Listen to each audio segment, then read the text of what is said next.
I started my journey as a business owner 5 years ago, and I've learned so much since then. The learning curve was so steep, and I felt like my brain was going to explode from all of the information. But there are so many things I've learned, and I wish I knew half of them 10 years ago when I was 27, so I could have got started earlier, got a head start over everyone else, and just pushed through it and persevered. So here's a list of 20 life lessons that I know now as a creator and a business owner that I wish I knew back when I was 27. If you're new here and you don't know me, I'm John and I'm a filmmaker and YouTube creator in the UK. Also married to my amazing wife Nicola, and we have 2 incredible boys. On top of that, I also work a job because, mortgage, bills, childcare and all of that boring stuff that you have to pay for. So life for me is very, very busy, but I like to keep everything fast-paced and challenging. So there we are. Okay, so number 1 on this list is to just get started. And I cannot emphasize this enough. And it's something I wish I knew years ago. If you're thinking of trying something new, whatever that is, a business venture, a new career, learning a language, playing the guitar, whatever it is, just do it. You'll probably do what I did and think about it for a while and do some research and play around with the idea. And then you either start months or even years later than you should, or even worse, you talk yourself out of it altogether. I spent 6 months playing with the idea of starting a YouTube channel before I actually done it. So trust me when I say, if you want to do something, just bloody do it. Don't let life get in the way or problems get in the way, just do it. If you want to be a creator but aren't sure or scared of being seen on social media or YouTube, or you're daunted by the work that actually goes into it, if you really want to do it, just do it and figure it out as you go along. Number 2, maximize and prioritize your time. There's so many self-help and productivity gurus out there who talk about time management. I really wish I paid more attention to this when I was younger. Time is honestly your most valuable asset, and not enough people realize that. In theory, you can always get more money or anything else you want, but you can never ever get back more time. Life is always moving forward, and time literally stands still for no one. So you need to make the most of your time and treat it as if every hour was $1,000. Then once you've adopted that way of thinking, you stop wasting time on stupid things like doom scrolling on your phone. The best way to look at this is to imagine the 24 hours you have in a day and divide it up.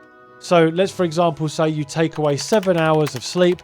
As an example, obviously some people need more than that, other people need less, everyone's different. So let's assume that we take off 7 hours of sleep. That leaves you with 17 hours. Let's take off 8 hours for work and up to an hour each way for traveling. Now you've got 7 hours. Take off an extra hour for exercise because you've got to look after your body, and looking after your health is very, very important. Now you've got 6 hours left. That's 6 hours in a day to use however you want. Now, as someone who runs a business, works a job, and I have a young family, I know how hard it is to manage your time. But when you look at these figures, you can see that you do actually have a lot of time in a day to do the things that are truly important. So make the most of that time. Next, make a 5-year plan. Sit down and map out what goals you really want to achieve in the next 5 years. Make at least one goal in these 6 areas of your life: personal, fitness, career, business, relationships, and fun. Then rate them between 1 and 5 on how exciting and important they are to you. Now you have a framework that you can work towards and goals to actually strive for. Number 4 is work for future you. This leads on from my last point.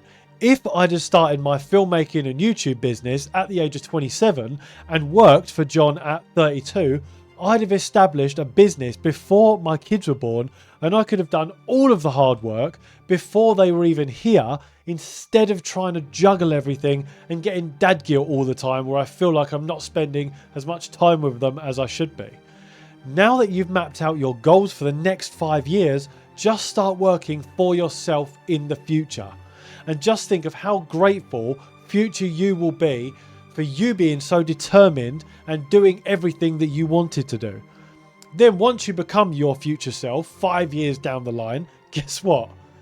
Yep, you get to do it all again and work for yourself 5 years from the future from then. Number 5, do more of the things you love. I mentioned this earlier about how important your time is, and I know life is busy and we get caught up in the cycle of life sometimes.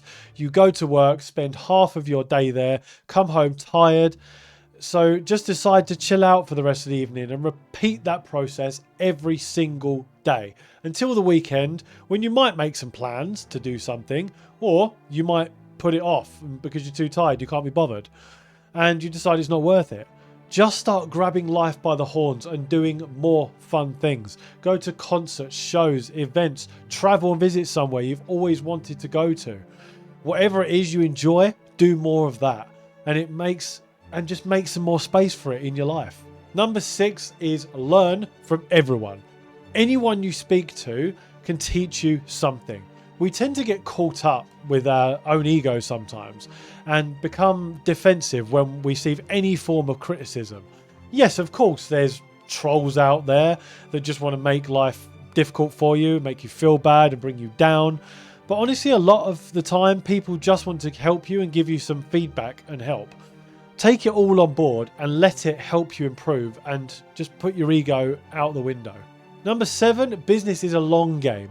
Now, this might seem obvious, but trust me, a lot of people look at rich and successful creators or business owners and they think they managed to do it all overnight and they just had some magical divine intervention that made them successful literally overnight. And most of the time, this just isn't the case. Most creators and successful business owners in any area of the world have worked harder and longer than anyone to get to where they are now. You need to understand 2 things about being a business owner and a creator. Firstly, make sure it's the right thing for you and it's 100% what you want to do, because honestly, it's not for everyone. Secondly, once you've made that decision, you know it is for you, you need to be prepared to work harder than anyone else. Outwork all of your competition, as The Rock would say, and be prepared to fail your way to success. Number 8, YouTube is always changing. Change with it. Follow channels like vidIQ and other YouTube education channels and business education channels like Alex Hormozy, and just keep on top of what's working and current trends and use all of that to your advantage. Number 9 is just to have fun with business. When I first started, I was super happy and so excited, but then I soon realized that I was giving up all of my free time, and instead of binge watching all of my favorite Netflix series or taking my kids out, I was working super hard for hours at a time. So you need to just make fun with it. Find the fun in it. Make little challenges for yourself and give yourself a short-term goal to aim for. For me, I have a list of habits I want to complete every day, and I tick them off as I go along. So I also set myself 3 tasks to do every single day. They don't have to be super elaborate, just 3 things that need to be done. Then you're more likely to make sustainable progress and you're having fun with it at the same time. And you're not blowing your head off with trying to get too much done. Number 10 is everything is an opportunity. And I really wish I knew this early on, because it would help me so much. Just think, every event you go to, every gathering you attend, basically anything you've been invited to or any conversations you have, always be thinking of how you could use this as an opportunity for business. That could be an opportunity for new business, for new leads, new experiences, connections, collaborations, or even learning and development. Don't miss out on a potential opportunity. Always be open to trying new things. Number 11 is to be comfortable being uncomfortable. What I mean by that is push yourself outside of your comfort zone. If you think it's going to be too hard, good, go and do it. If you think people would judge you, good, do it anyway. Anything worth doing in life is hard. Always be comfortable being uncomfortable, and always be comfortable pushing your limits and moving outside your comfort zone. Number 12 is to create a client avatar. Now, not everyone knows this, but it's one of the first things they teach you when you're starting a business in any realm of the world. And we think, yeah, I know who I'm going to target my content towards. but you don't actually physically write down who your ideal client is, who your ideal person you're aiming all this content at is. Get a notebook and pen, write down a name. Let's say Dave, for example. Dave is now your ideal client. How old is Dave? What does he do for a living? What are their hobbies, their interests? What do they want from life? What's their dreams and aspirations? Then think about what they are struggling with. You need to literally create an imaginary person as if they were real in as much detail as you can, and then aim all of your content towards that one person. You'll find you'll be more successful. Number 13 is don't be afraid to adapt. Things change, platforms evolve, and people's demands and needs change. So change with it. Don't worry about what people might think. Just do what's best for you and your audience. Number 14 is have a system to manage your life. Now, this is something that I've struggled with for ages, and it's only been recently that I found a system that literally manages every aspect of my life, and I honest to God wish I had it and it existed 5 years ago. Now, I used to write down all of my projects and tasks and everything I wanted to do in business, my personal life, pretty much anything in a notebook. And I've got a drawer full of notebooks. And the thing is, you write it in a notebook, but then you forget to go back to it, and you end up losing it in the drawer, and you forget which notebook has what in it, and it's all just kind of a jumbled mess. Now, if you're good at writing in a notebook, that's great, but I have about 10 notebooks sitting on the desk next to me, and they're all just sort of a jumbled mess of ideas and thoughts and plans and everything I want to do. So you really do need a system to work and just gets everything in one place for you. Now, the system I discovered is called Creator HQ, and this is an all-in-one productivity platform that manages literally every aspect of your life inside of a program called Notion.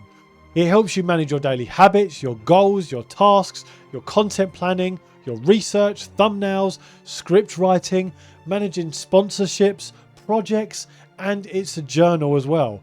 It really is pretty much everything all in one, and has absolutely 5 times my productivity and really focused my attention, and it's super easy to set up. Now, I've never used Notion in my life before getting this, and it took me less than an hour to set it all up and input it all, put in all my goals and tasks and everything like that. I highly recommend you get this. Now, I'm not sponsored by Creator HQ, and they have no idea I'm even mentioning them in this video, but having used it, I really think it would benefit anyone looking to manage their life in an easy to use system. So I'll leave a link below for you if you want to check it out. Now, it is an affiliate link, so if you sign up, it goes towards supporting the channel. Number 15 is journal more. Before you know it, those 5 or 10 years would have gone by, and you'll wake up one day and think, wow, where the hell did that time go? What was I doing or thinking about back then? Journaling is not only a great way to clear out your mind and get great ideas out and create brilliant ideas and content plans, but it's also a diary that you can look back on and your kids can look at in the future to have a clear picture of where you were back then. And you can relive that and retrace your steps to reverse engineer everything you've done and how you've done it. And it doesn't have to take a long time, doesn't have to be super elaborate. I literally spend 20 minutes every day on this. 10 minutes in the morning and 10 minutes at the end of the day just to reflect on what I've done throughout the day. It's another one of those things that your future self will really, really thank you for. Okay, so now we're down to the final 5 things that I know now that I wish I knew 10 years ago. So if you're still here, thanks for sticking around. I hope you're getting at least some value from this, and I hope it helps you in some way, especially if you are younger than what I am now, or 10 years younger than what I was now. So if you're enjoying this, then please subscribe to the channel and hit the notification button so you can be notified when I release more content like this. So now I'm going to rattle out these last few for you as quick as I can. Number 16, prepare for tomorrow. Always plan for your day the night before. Set out any tasks you want to complete or personal goals that you want to finish. It might sound obvious, but prepare your meals or clothes for the next day and anything else you need to stop anything getting in your way or slowing you down. Trust me, when you've got all of these organized and laid out, it's much more efficient and things run a lot more smoothly. Number 17, don't live for other people's expectations. That could be your family, your work colleagues, your friends, basically anyone who doesn't support you in what you want to achieve and instead tries to tell you to do the normal thing that everyone else does. On the other side, you have the internet trolls who just want to bring you down and make stupid comments. Now, you need to understand there will always be someone out there who at some point will disagree with every decision you make in your life. So please stop trying to please other people and just do what's best for you.